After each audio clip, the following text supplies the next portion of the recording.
दोस्तों आज का ये डिबेट देखने के बाद आप अंजना ओम कश्यप को सैल्यूट मारने वाले हैं, क्योंकि अंजना ओम कश्यप ने सवाल ऐसा ही पूछा है बीजेपी प्रवक्ता से कि आप जेनजी को अब क्यों सपोर्ट कर रहे हैं। तो इसका उत्तर सुन के आप हैरान होने वाले हैं। तो डिबेट को आप पूरा देखें, तभी आपको पता चलेगा डिबेट में क्या होने वाला है। और जाते जाते लाइक कीजिए।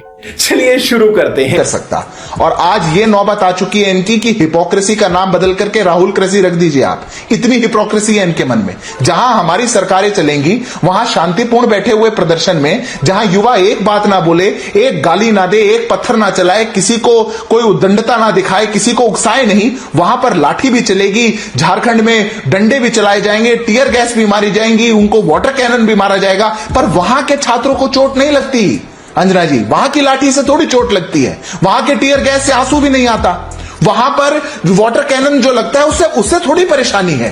ये जो दोहरा मापदंड है विपक्षी दलों का, जिन्होंने सोचा कि हम इस पूरे विषय में पॉलिटिकल कैपिटलाइजेशन कैसे कर सके, और उस ख्वाब को बना करके अपने मन में इनको लग रहा है कि हम युवा पीढ़ी को अपने साथ ले लेंगे। आपने उत्तर प्रदेश का उल्लेख किया, मैं आपसे पूछता हूं, क्या देश का जेनजी, देश का जेन अल्फा, देश की युवा पीढ़ी उन पार्टियों के पास जाएगी क्या जहां का तख्त अपने परिवारों में बंटता है?